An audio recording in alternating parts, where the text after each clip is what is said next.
요즘 생산되는 자동차에는 내비게이션이 거의 기본으로 장착이 되어 있죠. 이게 얼마나 편리한지 몰라요. 어떤 곳이라도 한 번도 가보지 않는 낯선 길이라 할지라도 전혀 두려움 없이 목적지만 입력하면은 위성으로 연결된 요물 같다고 그래야 될까요? 너무 정확하게 잘 알려주고, 또 점점 이 기계가 또 더 좋은 성능을 장착하면서 여유 있게 가는 길, 빠르게 가는 길, 돈 절약하며 갈 수 있는 길, 등등 해서 자기가 선택해서 갈 수 있도록 또 안내도 합니다. 참 좋은 세상에 좋은 기계와 더불어 살고 있습니다. 제가 예전에 유학 생활할 때 방학이면 아이들 데리고 대륙으로 건너가서 여행도 좀 하곤 했는데, 여행 가기 한 달 전부터 가는 도로, 몇 번 도로에서 몇 번 도로를 갈아타야 되는데 여기서는 특별히 조심해야 된다, 다 깨알같이 적어가지고 몇 번씩 지도를 들여다보고 지도책을 옆에 놓고 확인하고 가다가 멈춰서서 또 확인하고, 그래서 영국에서 프랑스로 건너가고 프랑스에서 독일 거쳐서 스위스를 거쳐서 오스트리아로 지도 가지고 그렇게 여행했는데, 지금 그렇게 여행하라 그러면 안 가고 말지 그럴 것 같아요. 그런 수고도 못 하겠거니와 머리 아파서 그렇게 지도를 보고 길을 찾아가는 일을 여러분도 대부분 하지 않으려고 할 겁니다. 동네 길을 가더라도 꼭 목적지 입력해서 가잖아요. 차에만 있는 것이 아니고 자동차를 타지 않는 분들은 또 손에 핸드폰에 내비게이션 다 앱으로 깔아가지고 가고자 하는 목적지에 정확하게 갑니다. 야곱이 하란 땅을 향해 갈 때 내비게이션이 있었을까요?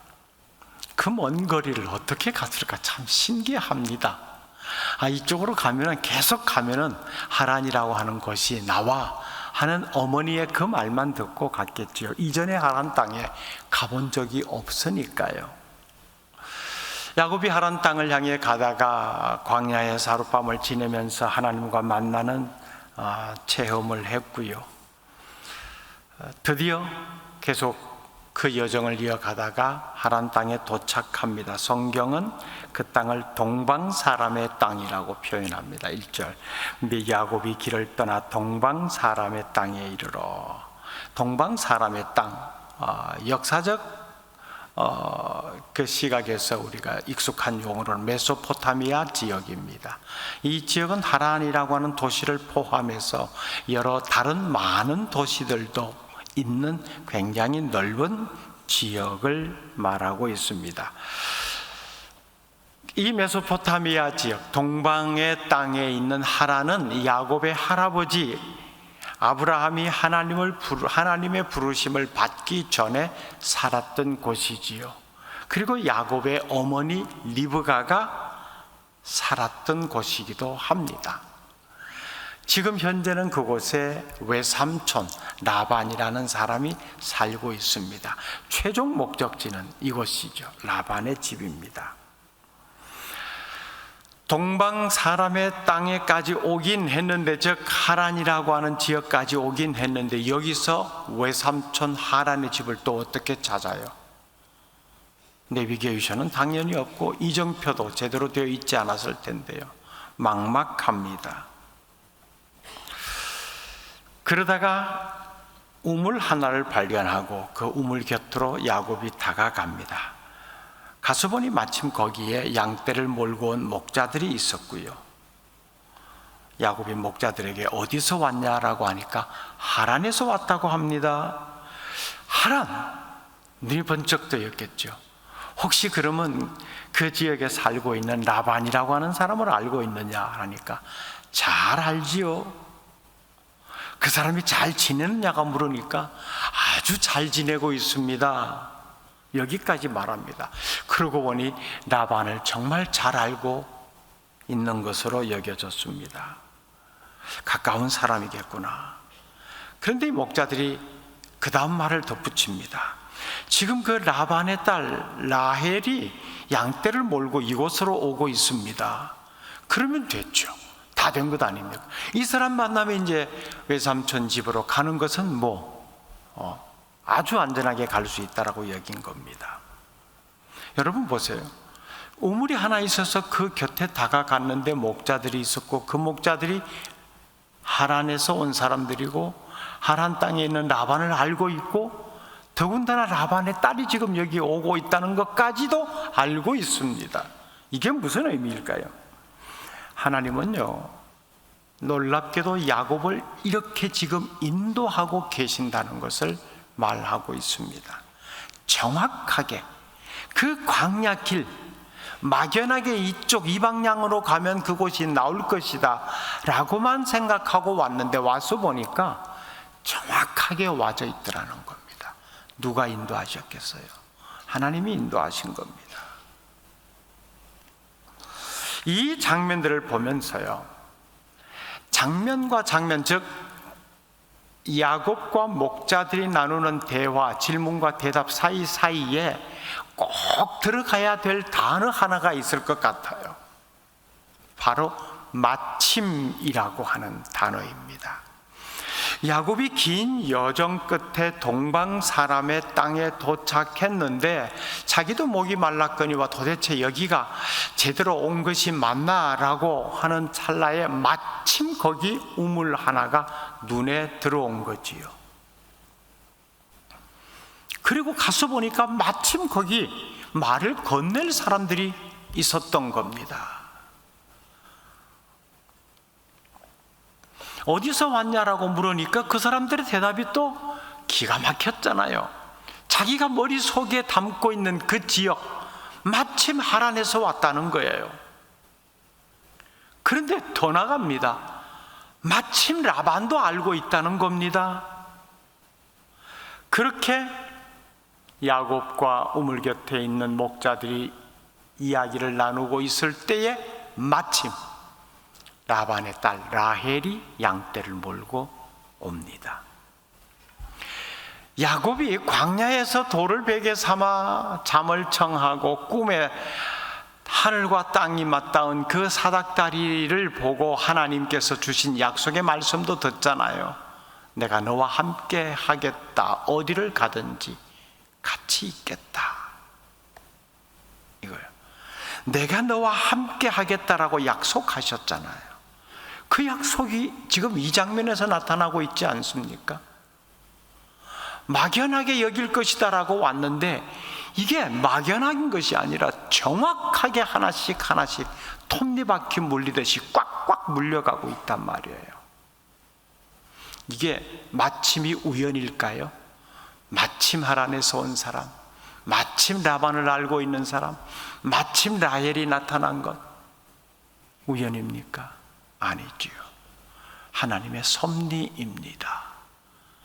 하나님의 사람이 하나님의 인도하심을 받는 모습이 얼마나 구체적인가 하는 것을 여기서 우리가 볼 수 있습니다. 여러분, 우리들의 삶에도 이 마침으로 이어지는 하나님의 인도하심이 있기를 바랍니다. 이거 갔는데 그게 있었네. 우연이 아니에요. 하나님이 나를 위해서 준비해 놓으신 것들, 하나님이 나를 위해서 열어 놓으신 것들, 하나님이 나를 위해서 제거해 놓으신 것들, 이게 전부 마침으로 그렇게 이어지는 거지요. 하나님이 우리와 함께 하심의 여정이 그런 거예요.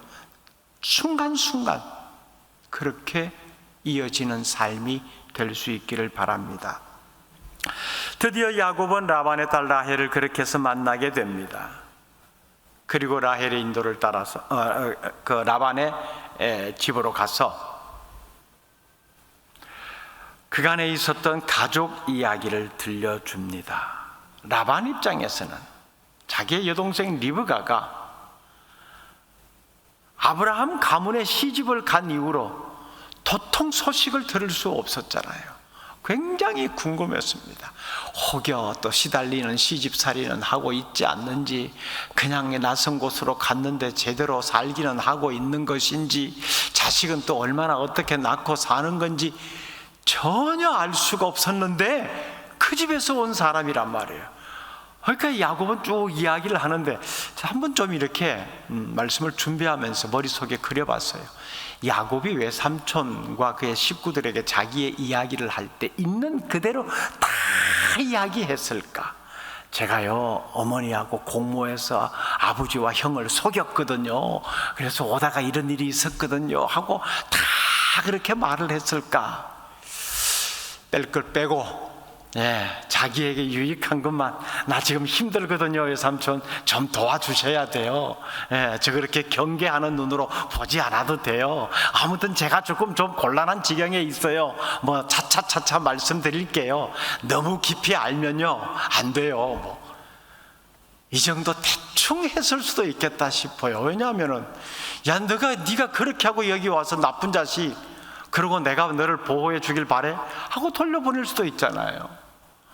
아무튼 이제 궁금하던 차에 이 가족사 이야기를 쭉 듣고 보니까 라반이 낯선 사람인데 자기가 느닷없이 어느 낯선 사람이 울무가에 나타나서 자기 조카라고, 나 당신의 생질입니다 이렇게 말하는데 바로 믿었겠어요? 이거 한 번도 보지 못한 사람인데. 그런데 와서 이야기를 쭉 들어보니까 맞는 것 같아요. 이런 말을 듣고 나서 라반이 뭐라고 하는지 보십시다. 14절 상반절에 보면은 라반이 이르되 너는 참으로 내 혈육이로다. 이게 다른 한글 번역본에는 좀 더 실감 있게 번역했더라고요. 너는 확실히 나의 피부치야. 맞다는 거죠. 그러니 얼마나 더 반가웠겠어요. 그러니 이제 한 달 동안 있는 것에 대해서 라반이 마음을 열어줍니다. 야곱이 한 달을 그와 함께 거주하더니,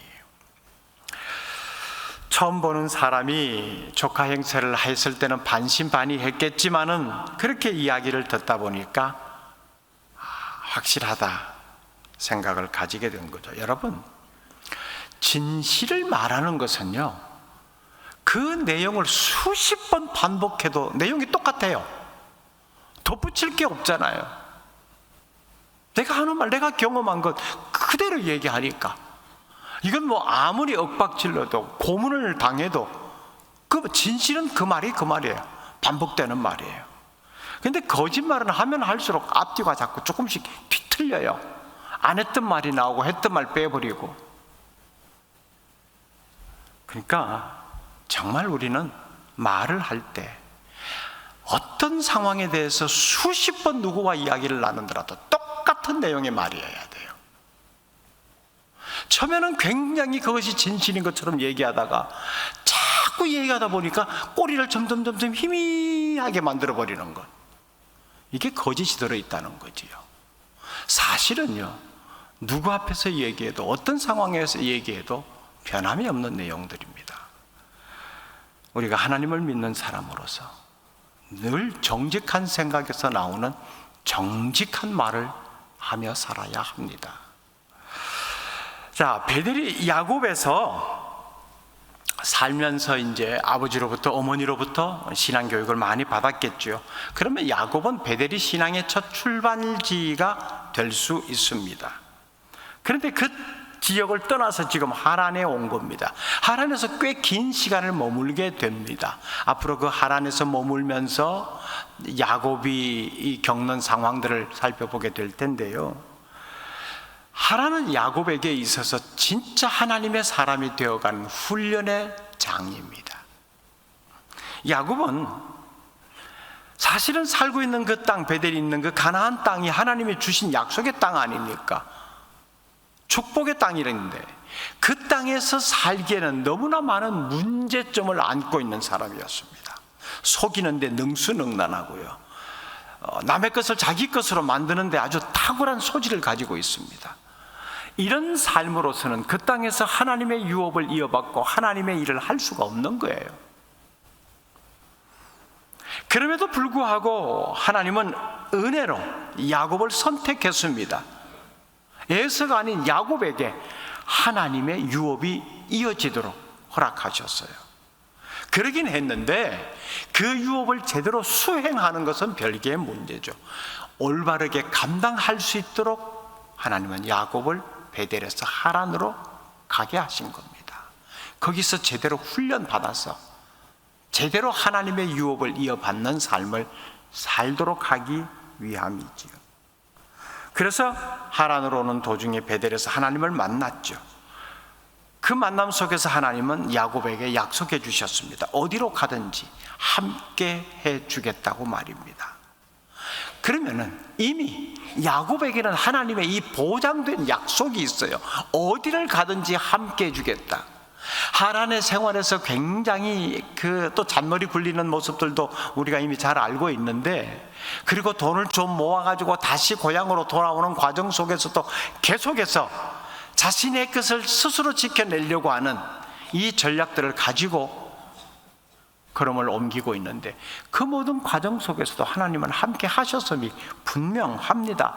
자, 내가 어디로 가든지 너와 함께 하겠다라고 약속했으면 야곱의 입장에서는 정말 하나님이 나 같은 것을 이렇게 귀하게 여기시고 이런 엄청난 약속과 복을 주시는구나 하면 제가 철저히 하나님 말씀에 순종하고 그 말씀대로만 따르겠습니다, 이렇게 결단하면서 살아야 될 것 아니에요. 그런데 실제로 야곱이 하란에서 산 삶이 어땠는지 우리가 알잖아요. 야곱에게 있어야 될 영적 긴장감이 점점 희미해져 갑니다. 그냥 자기가 지금까지 살아왔던 그 삶의 방식을 계속 고수해 나가려고 합니다. 남의 시선 신경 쓰지 않습니다. 자기에게 이익이 되는 것이라면 물불을 가리지 않습니다. 인간적인 면에서 보면 사실 입지전적인 인물이에요. 고향을 도망치듯이 빠져나올 때는 빈손이었지만 돌아갈 때는 완전 거부가 되어 돌아가잖아요. 자수성가한 인물입니다. 그러나 신앙적인 면에서 볼 때는 철저히 실패한 삶입니다. 그리스도인에게서 진정한 성공이 뭐냐라는 것을 우리가 제대로 볼 수 있어야 됩니다. 그리스도인에게 있어서 신앙생활은요, 내가 그냥 하나님하고 이름만 부르고 산다고 해서 자동적으로 신앙생활이 되어지는 것 아닙니다. 세상에 강한 그 거센 악의 물결에 맞서서 거슬러 올라가는 것이 신앙생활입니다. 우리가 신앙생활을 한다라고 그냥 쉽게 표현하는데요, 그 신앙생활이 의미하는 바가 무엇인지를 잘 아셔야 돼요. 그냥 가만히 있는 게 신앙생활 아니에요. 뭐 정해진 시간에 정해진 자리에 와서 앉아있다고 나 신앙생활 잘한다라고 착각하시면 안 됩니다. 거슬러 올라가는 것, 이게 얼마나 에너지가 필요하고 몸부림침이 필요한지요 잘 아시잖아요.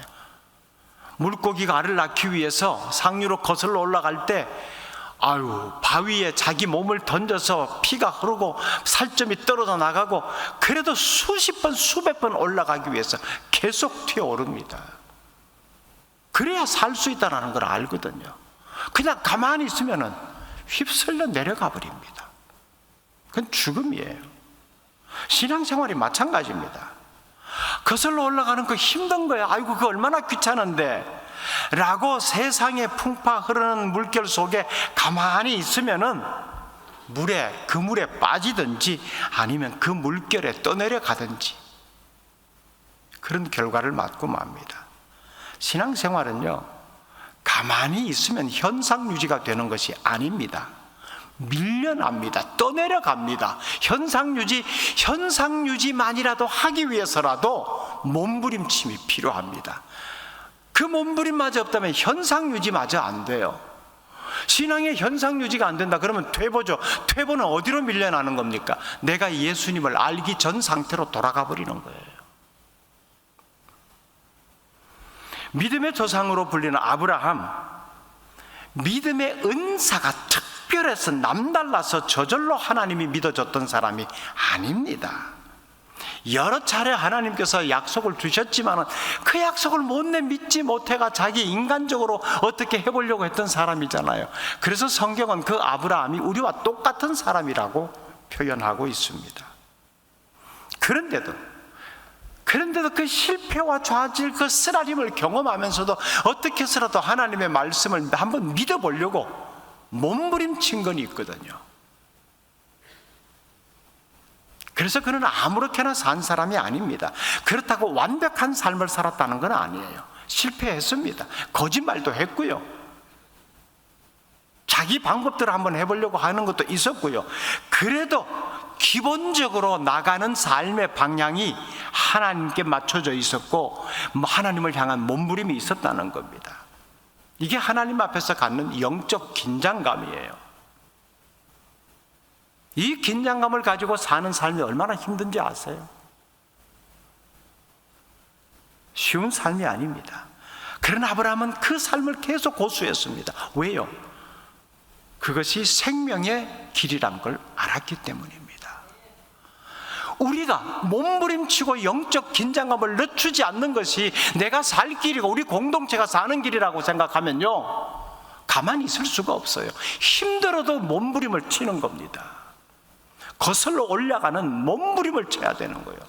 나 혼자 버티기 힘들면 함께 손잡고 우리 절대 떨어지지 말자, 붙들고 버텨야 되는 거예요. 그게 하나님의 말씀에 순종하며 사는 삶입니다. 그러니 그 삶이 쉽겠어요? 하지만 그 삶이 가치가 있어요. 그 삶에 하나님의 은혜가 있는 겁니다. 거기에 있는 은혜를 발견하기 때문에 그렇게 힘든 삶을 통해서도 하나님이 주신 기쁨을 가질 수 있는 거지요.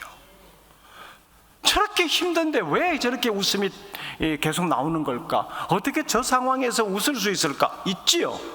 그 힘듦을 통해서 내가 하나님의 은혜를 받고 있다는 것을 알기에, 이 은혜가 나를 감싸고 있다는 것을 알면은 그게 기쁨 아닙니까? 진정한 기쁨이죠. 그것을 알기 때문에 삶이 어려워도 새 속의 물결 거슬러 올라가는 삶을 산 사람들이 성경에 나타난 위인들입니다. 공통점이에요. 그런데요, 그렇게 산 아브라함의 후손, 짧게는 아들 이삭과 손자 야곱 봅시다. 그렇게 하나님을 향한 절실한 몸부림을 찾아보기 힘듭니다. 아브라함은 자신의 몸부림치는 이 모습이 이삭에게도 나타나도록 하기 위해서 며느리감을 구할 때 살고 있는 동네에서 부유한 집안의 규숙 찾지 않고 종을 보내서 하란까지 보냈잖아요.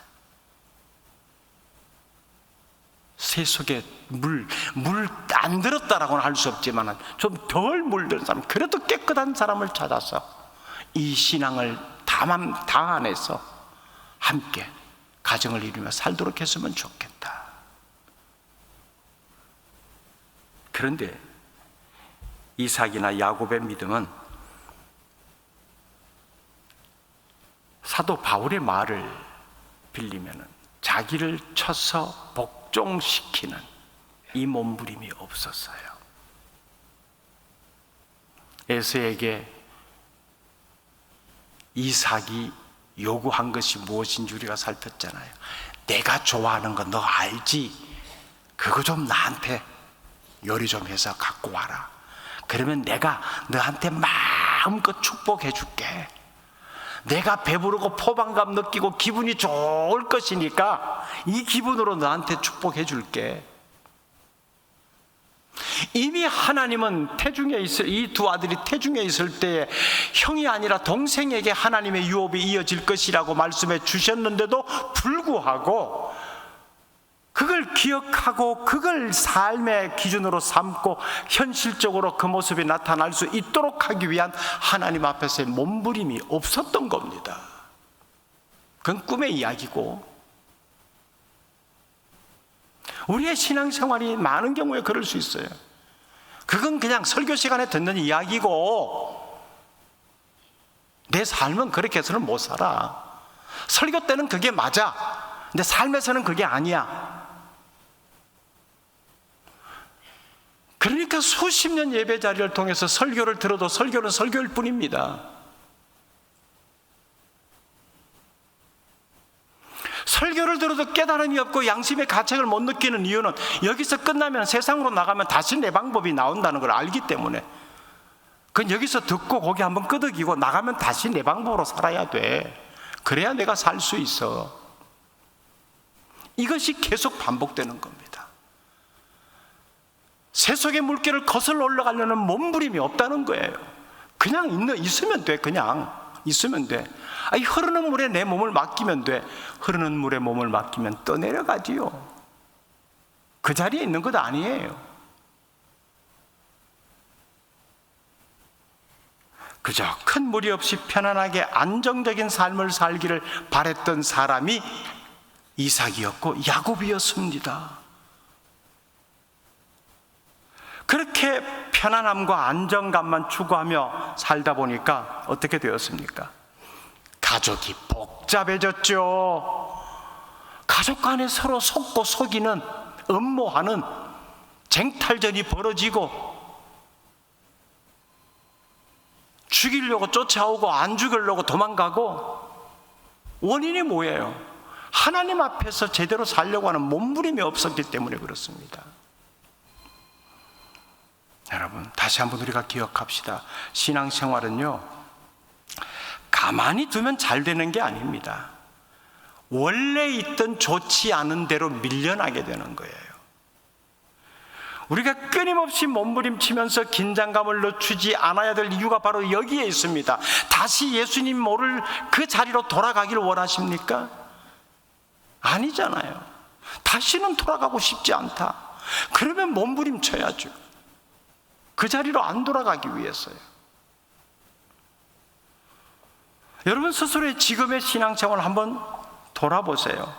하나님 앞에서 정말 내가 영적 긴장감을 가지고 매일 살고 있는지, 아니면 하나님의 시선, 그건 그냥 예배당 안에서만 내가 가지면 되는 것이고 밖에 나가면 내 본능대로 살아야 돼, 이런 생각은 하고 있지 않는지요? 여러분, 영적 긴장감을 가지고 몸부림치면서 세속의 물결을 거슬러 치고 올라가는 삶을 살 수 있기를 바랍니다. 힘든 삶을 사는 게 정상이에요. 예수 믿으면 편안해진다고요? 아니요. 편안해지는 것이 아니라 평안해집니다. 착각하지 마세요. 혼돈하지 마세요. 예수 믿으면 힘들어집니다. 그러나 평안해집니다.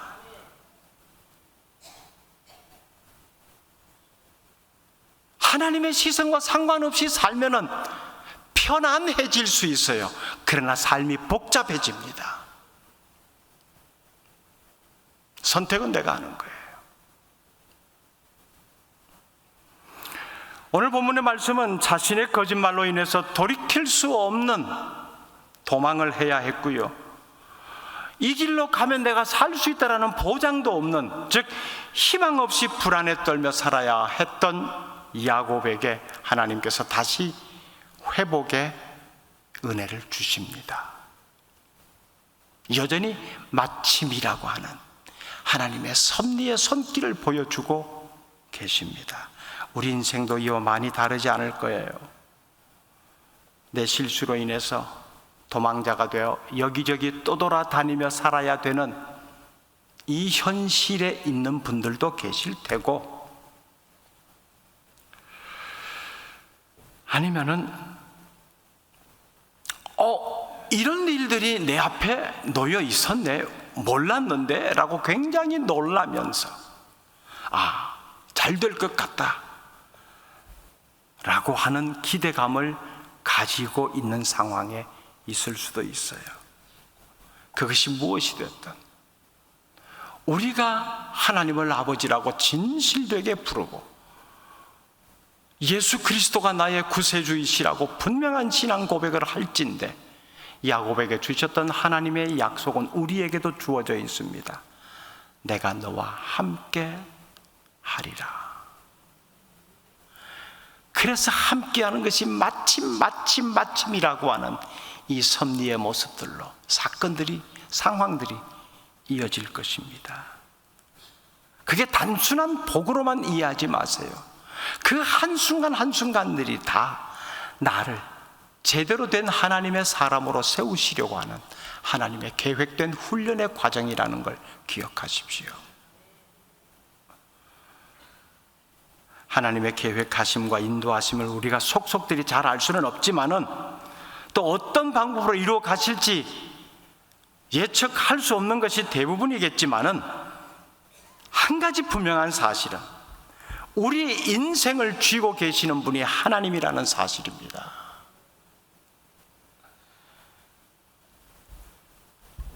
계획된 하나님의 인도하심에 우리는 그저 한 걸음 한 걸음 그분을 바라보며 나아갈 뿐입니다. 그 한 걸음 한 걸음 나아가는 데 필요한 일용할 양식을 공급해 주시는 분도 하나님이십니다.